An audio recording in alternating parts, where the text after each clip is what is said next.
En primera plana, Carlos Herranz.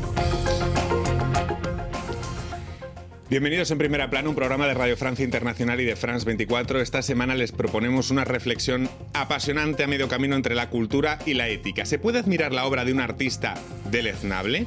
Lo hacemos a partir del 50 aniversario de la muerte de Picasso. El año 2023 será el año Picasso, con múltiples actos aquí en Francia y también en España. Para ello nos acompañan en este estudio tres invitadas. Melissa Serrato, periodista independiente especializada en cultura. Bienvenida. Buenos días, Carlos. Contamos también con la escritora peruana, novelista y poeta Grecia Cáceres. Bienvenida. Gracias. Hola, Carlos. Gabriela Bravo, corresponsal de Radio Cooperativa y de Culturizarte. Bienvenida. Mucho gusto. ¿Son disociables vida y obra artística? ¿Se puede admirar a alguien deleznable socialmente? Hoy nuestro asunto en Primera Plana. 2023 será el año Picasso en Francia y España, con muchos acontecimientos en la agenda cultural para conmemorar al genio pictórico, pero los ministros de Cultura de los dos países ya han dicho que no se va a omitir la parte oscura, hasta ahora no tan afrontada, del artista, su maltrato a las mujeres. El programa del año Picasso incluye 42 exposiciones en 8 países, 16 de ellas en España. La eterna pregunta sobre si es posible separar la obra del autor volverá a llenar titulares y copar encendidos debates. No es el primer artista, ni seguramente el último. Incluso nombres reputados de otros mundos como la ciencia, caso de Albert Einstein, también se han relacionado con personalidades turbias, misóginas y déspotas. Quizás sea la sensibilidad del presente lo que nos permite evaluar muchos casos, pero no me negarán que este debate a medio camino entre la cultura y la ética siempre despierta pasiones. Uno de los últimos casos es el del rapero Kanye West. ¿Consumir la música de un declarado admirador de Hitler es inocuo? Veamos algunas portadas que nos plasman este tema. Revista Nectar lleva la pregunta que hoy nos hacemos a su portada. ¿Hay que separar la obra del artista? En prensa francesa ya podemos leer artículos sobre las conmemoraciones del año Picasso con este ángulo, como lo hace la Nouvelle République. Picasso y las mujeres, el reverso del cuadro. La revista Philosophie lleva a su portada la que muchos denominan como la cuestión de moda, el woke, el despertar. Se pregunta a la revista si aún podemos hablar de ciertos temas como el racismo o el género sin enfadarnos. Bueno, es un debate eterno, pero apasionante al mismo tiempo, coincidirán. ¿Se puede separar la obra del artista, Melissa? No. No. Absolutamente no. Para mí, esta idea de la obra de arte y el arte están a un lado de la sociedad como una cosa que cuelga hacia un lado y desligada totalmente, es absolutamente inconcebible. El arte por el arte no es una idea que todavía podamos asumir. Entonces yo creo que con el conocimiento que hoy podemos tener de quiénes son o quiénes fueron los personajes, nuestros ídolos con los que crecimos, simplemente creo que lo que podemos hacer hoy es mirar con perspectiva, con distancia esas obras y entender a esos personajes que hay ahí. Pero, por supuesto, ni defenderlos, ni tampoco es necesario odiarlos, pero sí la mirada, por supuesto, cambia. Grecia, una rápida ronda con la misma pregunta. ¿Se puede separar obra y artista? Bueno, para mí es una pregunta muy compleja, diría sí y no, porque partimos de la biografía para ver la obra o partimos de la obra para ver la biografía. Podemos quizá tomar una distancia, como dice Melissa, histórica, para entender las circunstancias históricas de la producción de la obra. Podemos ver también la recepción de la obra, por qué se recepcionó así en tal época. Yo creo que quizás podemos negar la obra más reciente, quizás, de autores o artistas que han crecido en este mundo actual con esta mentalidad. Pero es cierto que es una pregunta muy difícil y yo misma me la pregunto todos los días, ¿no? Gabriela. Me parece también sumamente difícil porque hay que saber en qué momento uno conoce esta vida y en qué momento, o sea, las obras nos han influenciado también, tanto en la música, en la pintura, en el cine. Y es decir, sabemos que cuando las vimos, sabíamos que estas obras estaban hechas por personas que a lo mejor infringen incluso la ley, que no solamente son deleznables, sino que están infringiendo la ley. Entonces, en ese momento yo creo que cada uno tiene que hacer una introspección de qué es lo que queremos, qué es lo que queremos como sociedad, qué es lo que queremos también como arte. Es esto lo que queremos darle luz a ciertos artistas, dejando en la sombra a otros. Entonces, es una pregunta que no creo que tenga una sola respuesta, sino que es más bien una pregunta que nos enfrenta a un camino. Ujú. No sé si se puede tener la misma sensibilidad, os pregunto a las tres, hacia una obra cuando conocemos el lado oscuro de quien la ha creado. Es decir, antes comentaba Grecia, bueno, depende si conocemos la obra o la biografía, que va antes, que va después. También podemos conocer la obra y luego el tiempo nos va revelando detalles de la biografía. Pero la obra que admirábamos ya estaba ahí. ¿Cambia esa sensibilidad del ojo del receptor? Melissa. Es complicado, ¿eh? Sí, por supuesto que no podemos juzgar con los ojos de hoy, mirar con los ojos de hoy una obra del siglo pasado, de principios del siglo, en el caso de Picasso. Pero lo que sí creo es cómo vamos a pensar esa obra con respecto al contexto en el que vivimos hoy. Hoy estamos viviendo la revolución de las mujeres en Irán, la negación del aborto en Estados Unidos. Entonces, en ese sentido, yo creo que hay que mirar también cómo Picasso, en este caso, miraba a las mujeres. Las mujeres no eran un sujeto, eran simplemente el objeto tanto de su deseo como de su inspiración. Entonces, también, en ese sentido, entender cuál es la posición de las mujeres en el mundo de principios del siglo y en el mundo de hoy es totalmente diferente. Y también entender que muchas mujeres hoy son las que hacen curadurías, comisarías de arte, y eso también cambia tanto la sensibilidad como la recepción de la obra de arte. Claro, qué importante es esto, ¿no? Que haya mujeres que sean curadoras ahora de esas exposiciones, de un mundo que siempre ha sido dominado por el ojo masculino, ¿no? Por supuesto. Grecia. Sí, yo creo que lo más interesante de esta época no es tanto el juzgar o el poner de lado ciertas obras, sino cómo se ha abierto la mirada, ¿no? Cómo hemos abierto la mirada hacia obras que no habían estado a la luz. Por ejemplo, Dora Maar, la vuelta de Dora Maar a la primera plana, como hablando de la... y que ha temperado un poco también la imagen de Picasso, ¿no? Porque ella hizo todo un reportaje fotográfico sobre Guernica, las fotos, que le sirvieron también a Picasso para la obra. Y toda esta colaboración nunca se tomaba en cuenta antes, y ahora sí se puede tomar en cuenta la colaboración entre hombres y mujeres. Pero a veces es muy doloroso también renunciar a una obra que has admirado y que ya no puedes ver con los mismos ojos, ¿no? Grandes poetas, por ejemplo, el caso de Neruda, ¿no? Neruda, que escribió su biografía, contó este caso de violación en Birmania, y que que se publicó en una época y recién ahora está haciendo ola, sobre todo en un país como Chile con tanto feminismo, ¿no? De avanzada. Claro, partimos del Picasso, pero ustedes pueden ir sacando tantos ejemplos que hay en la historia del arte, de la literatura, de la música. Gabriela. Pero volviendo a Picasso, Picasso utilizaba a sus mujeres.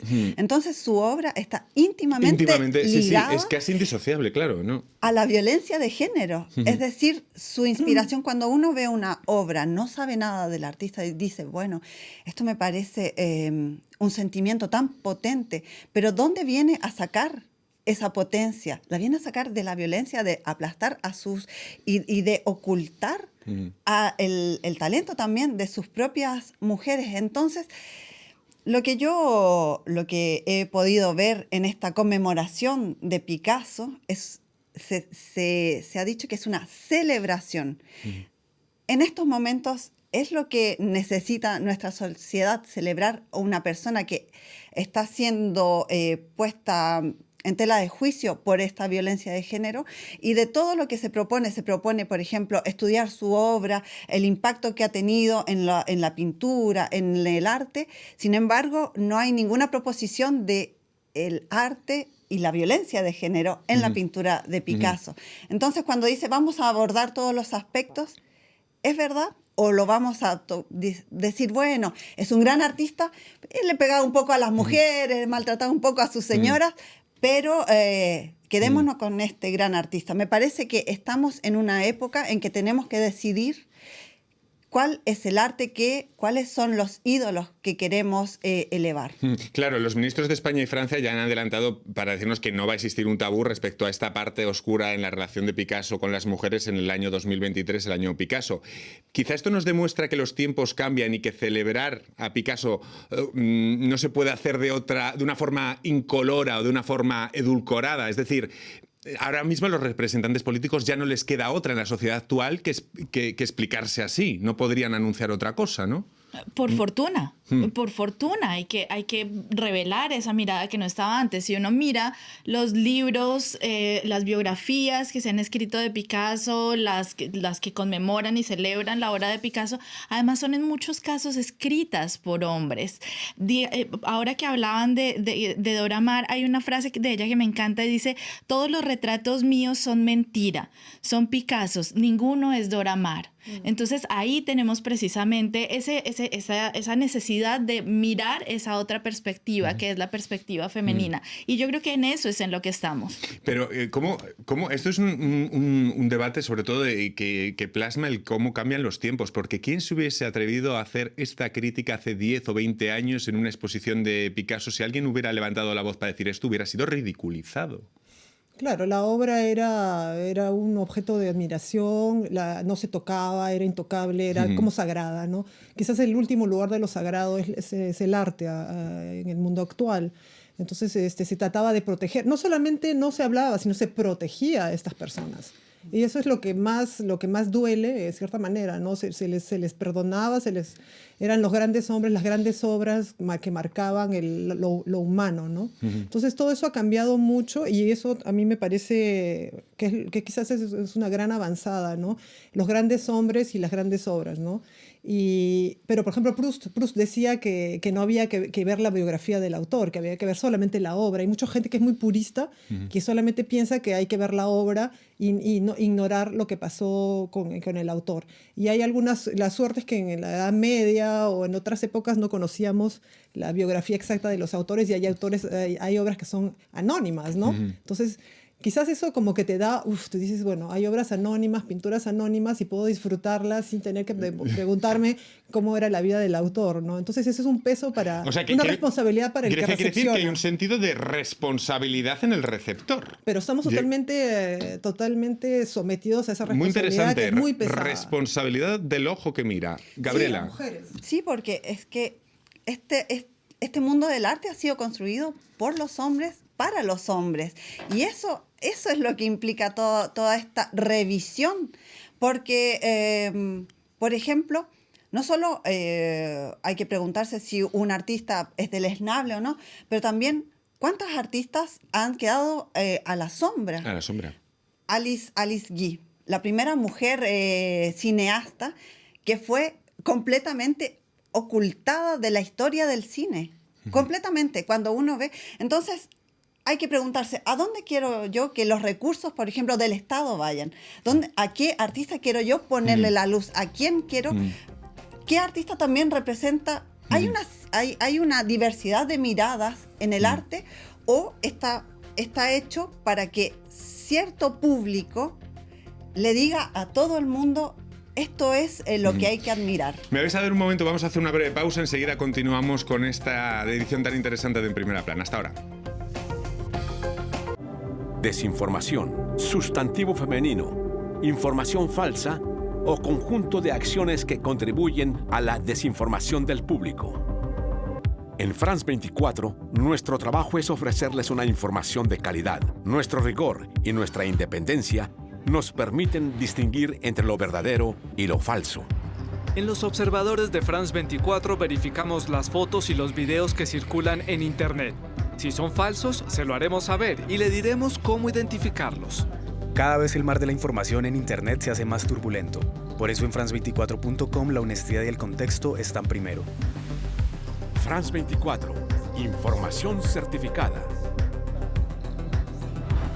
Liberté, égalité, actualité. Hola, bienvenidos a Migrantes, el programa semanal de France 24 sobre el éxodo. Miles de personas cada año se ven obligadas al éxodo, a huir de sus países en busca de una vida mejor. Llevamos una mirada humana a la migración masiva en América Latina y en el resto del mundo. Acompáñenme en Migrantes por France 24 y France24.com. Seguimos en Primera Plana, hablando del autor y la obra a partir del caso Picasso 2023 con Melissa Serrato, periodista independiente especializada en cultura, Gabriela Bravo, corresponsal de Radio Cooperativa y Culturizarte, Grecia Cáceres, escritora peruana, novelista y poeta. Hay una columna del Washington Post que he leído hace pocos días, la voy a leer. El conocimiento de que Woody Allen se casó con la hermana de sus hijos y de que es acusado de abusar a Dylan Farrow no cambia sus películas. Nos cambia a nosotros mismos, porque algunas de sus tramas antes nos parecían geniales, o al menos aceptables, y ahora son incómodas. Está ahí es incómodo ver cuando conocemos parte de esa biografía. Sí, Gabriela. Exactamente, no podemos... Me comentabas que a ti te pasa, por ejemplo, también con el caso de Polanski, ¿no? Me pasa con Polanski porque yo no puedo negar que las obras de Polanski son muy buenas, Claro. son excelentes y son de una sensibilidad que tú dices, esta persona captó el alma del ser humano, de la guerra, en El pianista, por ejemplo, y cuando tú conoces su biografía, cuando tú sabes, él es una persona que está condenada, no vamos a decir que hay No, él fue condenado, a una sospecha solamente, él fue condenado en Estados Unidos y él es prófugo de la ley. Sí. Entonces, uno se pregunta, bueno, yo voy a financiar esta artista que que ha hecho cosas terribles y que ha causado sufrimiento y que también ha provocado que esta muchacha a la que él violó, que quería ser actriz, bueno, su carrera se acabó en ese momento. Entonces, ¿qué es lo que yo quiero financiar? ¿Qué es lo que a quién le voy a dar, por ejemplo, mi visto bueno? Y desgraciadamente es un sufrimiento para las personas que nos gusta el cine, el arte, la pintura, la literatura, tener que decir en un momento, bueno, ¿en qué lugar me voy a poner yo? ¿Y qué es lo que yo quiero financiar? De hecho, en el Festival de Venecia de 2020, creo que fue la directora argentina Lucrecia Martel, ofició de presidenta del jurado y sentó posición al saber que el film de Roman Polanski, Yo acuso, que es El oficial y el espía, creo que se tradujo así, estaba en competencia. Y ella dijo que yo no separo al hombre del artista, sentenció. Una posición que se va viendo cada vez más. Y luego desde el feminismo se dice que sí que separar del hombre del artista viene a ser un mantra, ¿no? Justificativo. Es que yo creo que tampoco hay que caer en esta tentación. Entiendo lo que ustedes hablan, por supuesto, de la responsabilidad del espectador frente a estos personajes, pero yo creo que tampoco hay que caer en esa tentación de negar. La negación, la cancelación. Sí, negar o cancelar a obras que nos han hablado, que nos han llegado al alma. Quizá hay que tener más cuidado con el tributo, con el premio, Sí, es decir, es que ya no hay necesidad de celebrarlo, no hay necesidad de rendirle un homenaje ciego porque no son dioses, es que son seres humanos. Entonces, como no hay justicia y como esto se ha ido, o sea, tiene que ver también con la posición de las mujeres en esta sociedad que no encuentran justicia. Entonces, la única herramienta que tenemos o que tiene el espectador es la sanción financiera. Claro, sí, pero no se puede ser injusto porque se es injusto con uno. O sea, hay una especie de esa justicia de ojo por ojo te brinda también un punto de vista un poco difícil de mantener, ¿no? Es decir, voy a negar el valor de esta obra porque a mí no están aprobando o el ojo social no valoriza el trabajo de las mujeres. Lo que yo pienso es que hay que dar el esfuerzo, justamente el dinero, el apoyo a esta reescritura de la historia del arte y de la historia de la literatura, ¿no? Que hayan más libros que se publiquen sobre las mujeres, que se rescaten las obras que han sido dejadas de lado, que hay muchísimo. El caso de Octavio Paz y Elena Garro, por ejemplo, es un caso muy, muy importante, ¿no? Porque él prácticamente les prohibió escribir. Y es tremendo ese caso. Es una cosa terrible. Y Octavio Paz es un dios. Es un poco también como Picasso, ¿no? Y además, como decía Melissa también, ¿por qué hacer esas conmemoraciones? ¿Por qué se tiene que hacer conmemoraciones? Bueno, yo amo a Proust, es cierto. Yo estoy totalmente de acuerdo con la conmemoración de este año de Proust. Pero esa mentalidad de conmemorar las grandes obras, las fechas y todo es... Quizá la palabra es cómo, ¿no? Es decir, 2023 es el 50 aniversario de Picasso, su calidad pictórica es indiscutible, pero ¿cómo se hace? Yo creo que estamos de acuerdo que el problema es el cómo. Pero también me parece que el punto es que la violencia de género es minimizada contra otro tipo de actos reprensibles. Por ejemplo, un artista que es abiertamente antisemita como Kanye West fue inmediatamente cancelado. O sea, lo sacamos de las redes sociales para que no siga un poco, Claro, para que no siga. Propaganda, Sí, claro. pero para que nos siga. Entonces, eso está claramente definido y la gente sabe que eso es inaceptable. Sin embargo, la violencia de género nos parece un poco, tenemos tendencia a ser un poco más cauto, indulgente al momento de condenar.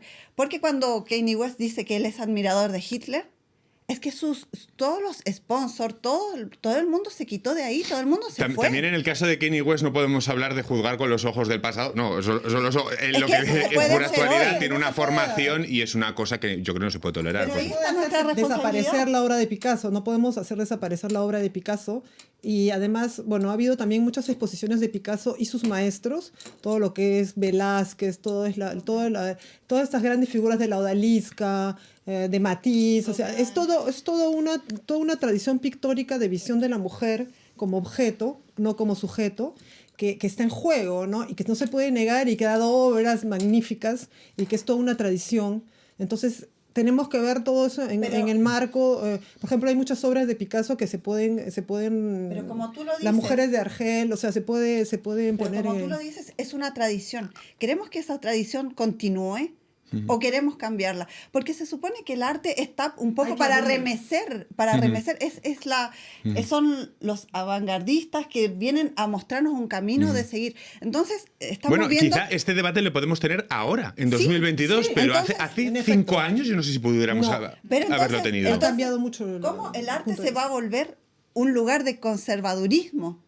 Es lo que queremos, o sea, conservar esto que era lo que queríamos, lo que tenemos seguro, o queremos avanzar hacia otro tipo de arte. Entonces, hay que ver, hay que preguntárselo. Los museos es un lugar de conservadurismo. Un museo atesora cosas del pasado que se queda en una especie de temporalidad fuera Pero también del hay tiempo. crítica a esa visión. Hay También mucha hay gente que crítica explica a esa visión. Melissa.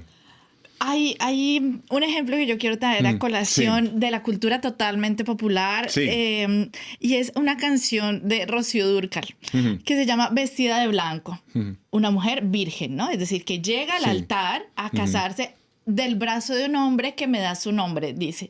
Entonces, es hoy en día yo creo que ninguna mujer, o a lo mejor muy pocas, se sentirán identificadas, por ejemplo, con una canción como esa que está en el eco y resuena en nuestras cabezas porque la oyeron nuestras madres, nuestras abuelas y está presente.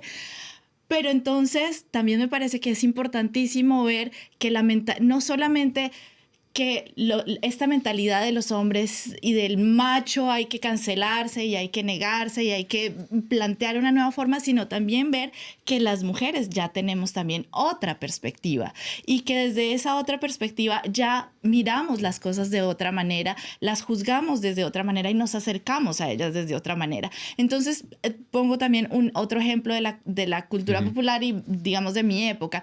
A mí me encanta November Rain y Sweet Child O' Mine de Guns N' Roses. Y sabemos que Axl Rose tampoco era el ejemplo perfecto del hombre más amoroso ni más empático con las mujeres. También se conocen muchos casos de violencia contra algunas de las parejas que tuvo. Yo no voy a dejar de escuchar ninguna de esas dos canciones. Me fascinan. Y sé que seguramente le generan dinero a Axl Rose por el número de escuchas en YouTube, en Spotify, en Deezer, no sé. No la voy a dejar de escuchar, pero no voy a celebrar al hombre. Pero tengo perfectamente la conciencia de quién era. Además creo que hay una honradez en cómo lo planteas, no escondiendo que, oye, que es que le puede... incluso contradictorio a veces dentro de nosotros mismos o cuestionándote a ti misma. Es que no tiene que ser contradictorio, es decir, es que también se hace parte de entender que somos humanos, tanto los artistas como nosotros. Entonces, en esa medida, es que yo siento que no hay que caer en la tendencia de la negación, ni de negarnos a nosotros mismos la posibilidad de seguir disfrutando de esas obras que ya existen. Esto estamos pasando ya a algo que es estructural, que es la dominación masculina, la dominación machista. Es una estructura y entonces esto tampoco se puede separar del individuo, no es un hombre que le pegó a su señora y hace arte y hace canciones. No, hay que verlo de una manera estructural. Y como estructura creo que como sociedad necesitamos ser también responsables. Entonces no es castigar a una persona, es esta estructura que hay que deshacer y replanteársela, porque es por esto que tenemos artistas. ¿Por qué tenemos tantos artistas que ejercen violencia de género o que son racistas o que son antisemitas? Entonces, ¿por qué los soportamos? Para mí tiene que también las políticas públicas ir hacia otro tipo de generar otro tipo de arte y que sea más inclusivo, menos racista, menos antisemita y por supuesto con menos violencia de género. Y que se saquen nombres de la historia de mujeres que estuvieron ahí muchas veces escondidos. Por supuesto. Una palabra que no hemos mencionado es la palabra poder, ¿no? Así como en la política hay poder, es un espacio de poder, el arte y la cultura también son espacios de poder, porque son personas que van a tomar la palabra o que van a influenciar sobre los demás. Entonces es un espacio que ha sido también, que ha tenido todos estos problemas del machismo y del abuso de poder, ¿no? Y entonces, y en cierta manera hasta peor, porque como que blanqueaba, o sea, el poder, el hecho de ser artista te disculpaba todos los excesos, ¿no? Y el hecho de ser escritor. En América Latina es así también. Hay muchos grandes artistas y muchos grandes escritores a los que se les ha perdonado todo, ¿no? Porque son artistas y crean una obra universal, y también está la visión del prestigio, el prestigio de la literatura, el prestigio del arte. Entonces todo el mundo quiere tener un gran artista prestigioso, nadie quiere tirarlo a la basura porque tiene una vida privada difícil o que es prácticamente un delincuente. Me quedo sin tiempo para más, ha sido apasionante hablar con ustedes hoy. Bueno, lo que parece claro es que la sociedad, los valores progresan y nuestra mirada hacia el arte va con ellos, por mucho que algunos puristas no quieran verlo, está íntimamente asociado. El límite, lógicamente, lo hemos puesto, es muy complicado a veces establecerlo. Muchísimas gracias a las tres y a todos ustedes. Hasta la próxima semana aquí en Primera Plana. Gracias.